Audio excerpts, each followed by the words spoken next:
Hello, and welcome to our second video in the video series, The Right Thing to Do, Enhancing Academic Writing Proficiency. My name is Wendy Zimmer, and I'm a PhD student at Texas A&M University.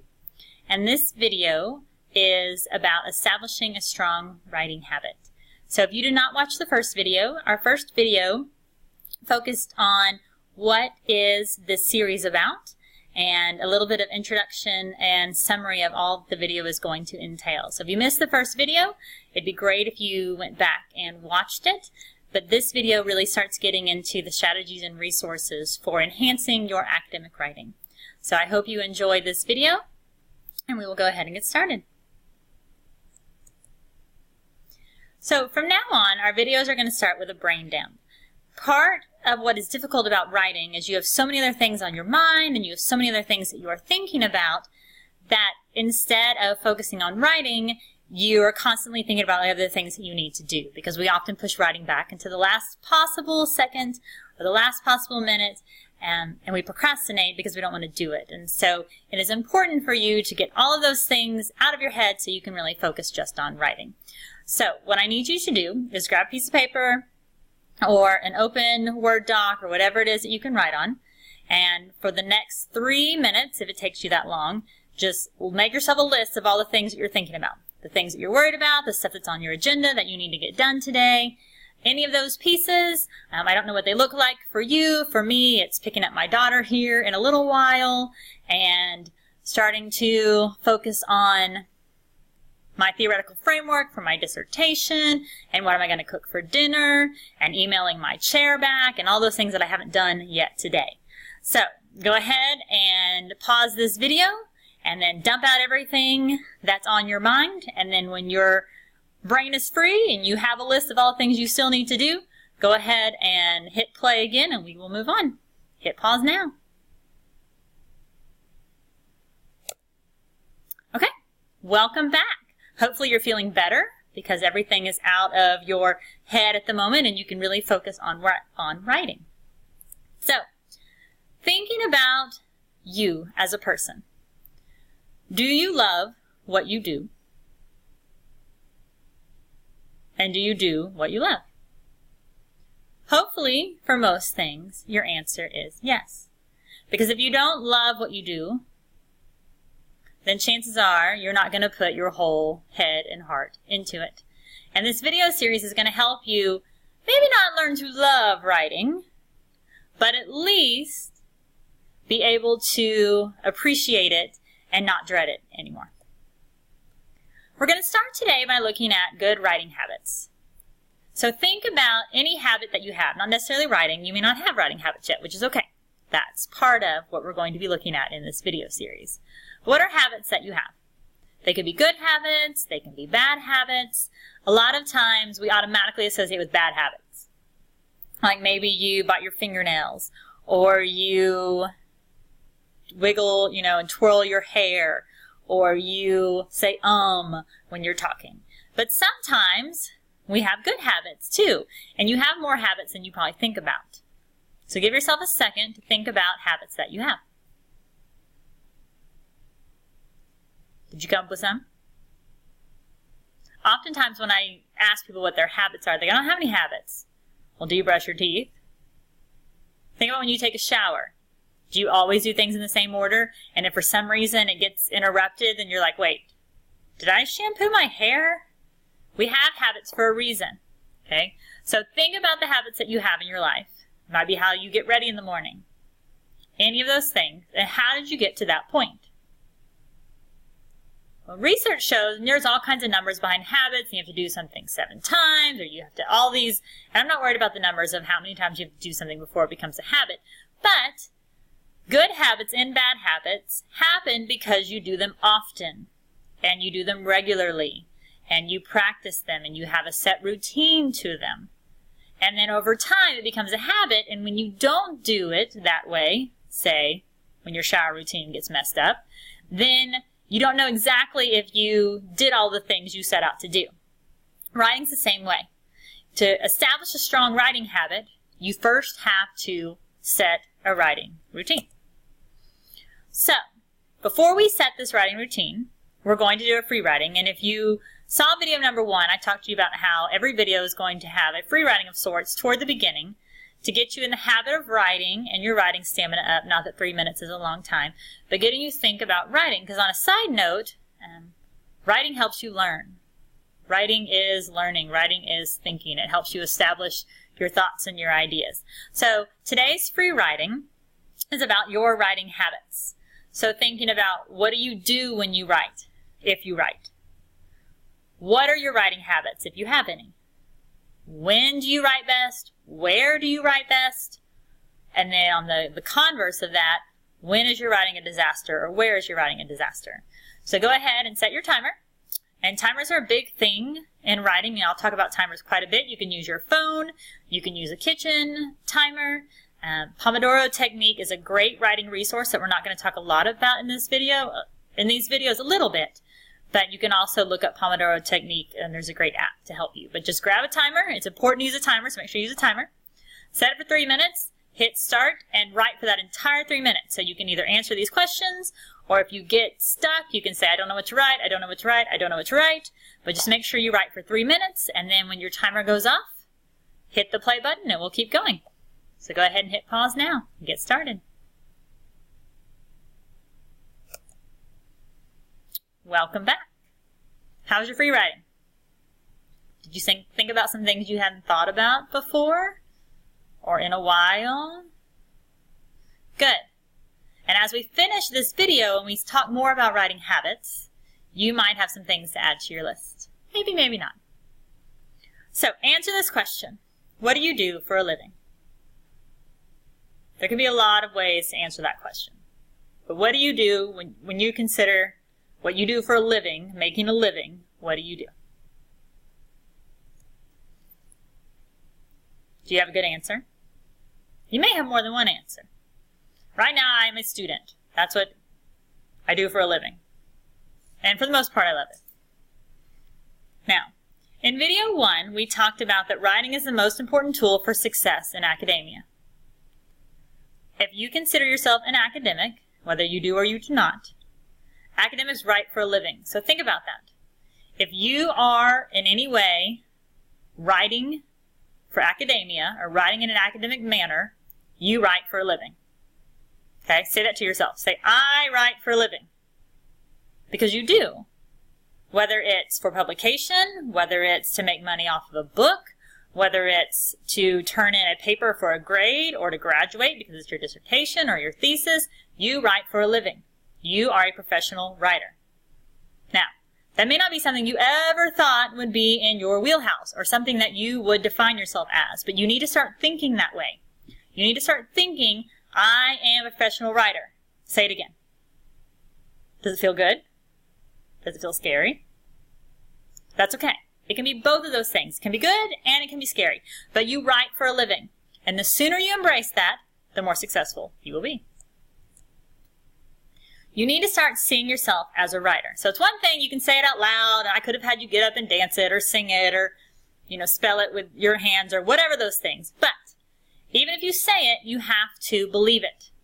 You have to see yourself as a writer and take a new perspective on what that looks like. And there are 3 steps to that we're going to talk about in this video series. The first is to embrace the right attitude. You've got to change your mindset as to, oh, I don't like writing, oh, I don't want to write. You have to have the right attitude. You have to manage your contingencies. We'll get to that in a minute. And you have to practice. Practice, practice, practice. So, the right attitude. Attitude, if you look it up, is basically defined as your beliefs and what you value. So your attitude is a combination of what you believe and what you value.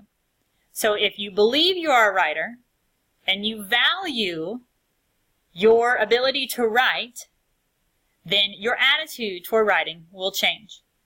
Okay? You have to value it. And if you think about it, at least for me, because I want to be faculty one day, writing is going to be how I make my living. It's going to be how I go up for tenure. It's going to be how I disseminate my research. It's going to be how I share what I'm passionate about with others. If I can't write well, none of that will get out there. So it doesn't matter if I do great research. It doesn't matter if I do amazing things, and I'm in education. So if I do amazing things in the field of education and I find ways to help educate children and help strengthen teacher education in a way that's never been done before, if I can't clearly and concisely explain that to someone else, it doesn't matter if I know it. I have to be able to share it with others. So I have to think about how writing is important for me. The most common things that people say about writing is, and I put a quote up here, but basically writing is something to get to when you can. Okay? When everything else has been done, when I have all my other assignments complete, when I have all my other tasks checked off my list, then I'll get to my writing. And we procrastinate, and we put it off to the very end. But if we have this attitude that I'm a writer, and writing is important to me, and writing is what is going to make me successful, we don't put the things that are going to make us successful to the very last. Because the things you put at the end of your list get the least attention, and the least time, and the least energy, because you're out of it. You're out of attention, you're out of energy, and you're out of time. You've got to put those things at the beginning of your list. So, have you ever put writing at the beginning of your list before? Now you can. Now you should. It's also important to identify as a writer. Okay, so we just talked about that. To do that, though, you have to have a growth mindset. So you've got to move from this fixed mindset of, I'm a terrible writer. I've never liked to write. Writing is horrible. It's my least favorite thing. I wish I didn't have to do it. You've got to change that fixed mindset to a growth mindset of, my writing can get better. My writing can change. My writing can develop. I can become a stronger writer. I can become a more confident writer. You may not be there yet, which is a huge mindset term, which we'll talk about in growth mindset a little bit more on the next slide. But it's a huge mindset term, but you're not there yet. That doesn't mean you can't get there. You're just not there yet. Growth mindset sees effort as the element that changes things. Okay? So if I put energy into this, if I put effort into this, if I practice, something will change. It will change. And Carol Dweck, who is a psychologist at Stanford University, is the mastermind behind growth mindset. And that we've got to get past this concept of it's not going to happen and shift to a concept of it hasn't happened yet. Instead of saying I'm not a good writer, I'm not a good writer yet. Because I can get there. I have to get there. So, and it's also the idea that, because a fixed mindset believes that effort is for those people who just are not naturally talented, who it is hard for them and they have to work harder. But people that are really good at it, good writers don't have to work hard, it just comes naturally to them. That is not true.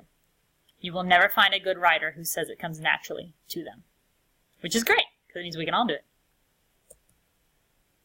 So, thinking about yourself, answer this question honestly. What mindset do you have?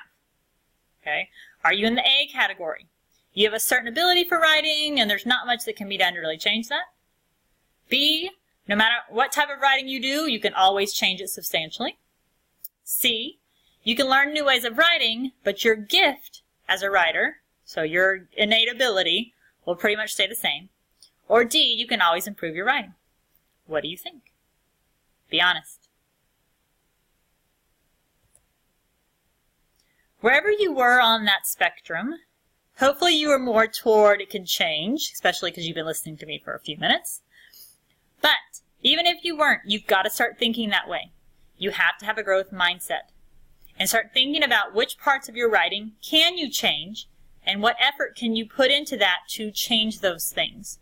And the rest of this series will help you change all of those elements of your writing and your writing habits that are not as strong as you want them to believe. Now, the second piece that we talked about, the steps, is managing your contingencies. Okay? And contingencies are those things that kind of get in the way. So, starting with your writing patterns, before I started Power Writing, which is the program that this entire video series is behind, and if you want more background on that, go back and watch video number 1. But before I started Power Writing, I was a binge writer. had a paper due on Friday, it's Tuesday, or maybe Wednesday, and I would sit down and spend 6, 7, 8 hours at my laptop, and I would knock it out. And I would turn it in. And I would never want to look at it again because it was miserable, and I was tired of it, and I pretty much hated the paper when I was done. Okay? That is binge writing. Homeopathic writing is the method that I encourage in this video series, and we'll talk more about that in a little bit. You also have to manage your environment. So scheduling your writing, having a support system for your writing, having reward systems for your writing. So when you do something well, what are you going to do for yourself? You should reward yourself. Invest in your writing. Okay? Learn more about writing. Read about writing. Watch videos about writing, which you're already doing. Good job. So you already step up on that one. Ask for help. Ask for help from others. Okay? Read about writing, which I just talked about. Attend workshops. Go to meetings if those are available for you. If they're not, then find other resources. Okay? And I put, there's a book called Right to the Top, and there's a quote in there that I love that says, "Prolific academics create writing time where none exists, and then carefully protect it from intrusion." So we'll get to that. Part of the ways to protect your writing from intrusion is to schedule your writing sessions. Okay? I'm going to show you how I schedule my writing sessions, because with anything else, if it's not on my calendar, I'm not going to do it, because I'm going to find something else to do instead. And so I'm going to come out of this presentation for a minute, but I'll come back in. So up here is my calendar for next week, because my calendar for this week, since half of the week is done, is kind of goofy. So here is my calendar for the week. And there's a whole bunch of stuff, and I know you're probably like, oh my gosh, what is wrong with you? You can't schedule every minute of your day. But I do schedule every minute of my day to some extent. And it's not as bad as it looks, and we're not going to go over it all today. That will be a different lesson. But the main thing about this, what you'll notice is the stuff in purple is my writing. I schedule chunks every day, well, 6 days a week, and Saturdays is up here because I have a 2-year-old daughter. So writing on the weekends doesn't happen on times that she's awake. So I set my writing for the week, I schedule it in, and I say what I'm going to do. I don't just say I'm going to write, what I'm going to be working on. I'm actually in a really neat place right now, and I just submitted 2 papers for publication. So I'm not actively writing a manuscript, but I am working on my dissertation. So you'll see that my writing has those pieces. And this is on my calendar.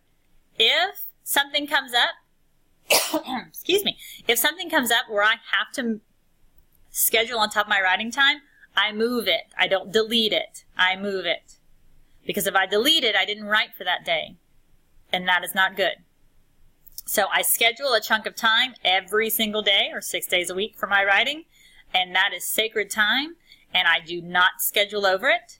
And I only move it if it's absolutely necessary. Like my department head has to meet with me and this is the time he can meet. Okay, he wins. I will move my writing time for that, but I will not delete it. I will move it.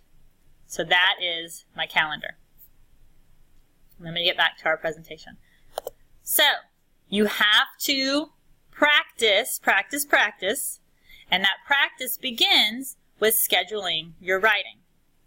And this will come up. There we go. So you need to schedule it daily, like I said, 6 days a week. Do small chunks.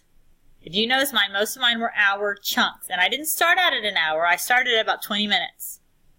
And if you can, try to do it about the same time. You'll start to find out about yourself that you work at better times of the day.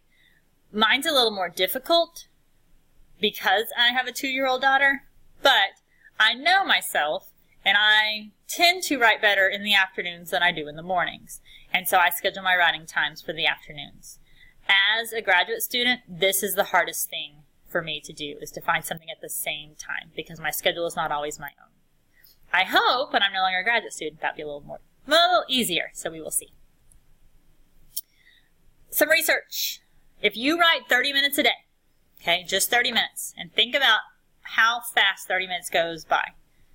Over a year, at 30 minutes a day, you will have 180 hours of writing. So let's do some math. If you type at 50 words a minute, that's 1,500 words in a year. If you used half of these words, that is 135,000 words a year. I skipped ahead. So, 1,500 words is 135,000 words a year. That's easy. I mean, in 30 minutes, you can write 1,500 words, and that equals 135,000 words a year. So typically, a page is about 250 words, so that equates to 540 pages, which a book is 260 pages. And then 30 minutes a day means you can either write a book or 10 to 15 articles a year. In 30 minutes a day, you could have an entire book written in a year or 10 to 15 articles written. I mean, that's amazing. Just 30 minutes a day. So is it worth it? Absolutely. 30 minutes a day, 1,500 words a day, 135 words a year, which is a book, or 10 to 15 articles. It's just that easy, right? It will be if you follow the strategies in this video series. Now, you do want to increase your time after the first week. So say you start 15 minutes a day or 20 minutes a day. Add a minute to each session. So when you're scheduling your writing time, which is the main thing I want you to focus on for this video, is pull out your calendar, wherever you calendar, if it's in your planner, if you use Google Calendar like I use, whatever you use for a calendar, pull out your calendar and schedule a block of time for writing every day, or at least 6 days a week. Start small, 15, 20 minutes, and each day add a minute. Because if you do 15 minutes the first day, the second day 16 minutes, 17, obviously you can add, and then it won't seem like as big of a deal. And before you know it, you'll be getting into huge amounts of time compared to where you started. Now, you should never go for too long because then you get into binge writing, which we'll talk about later.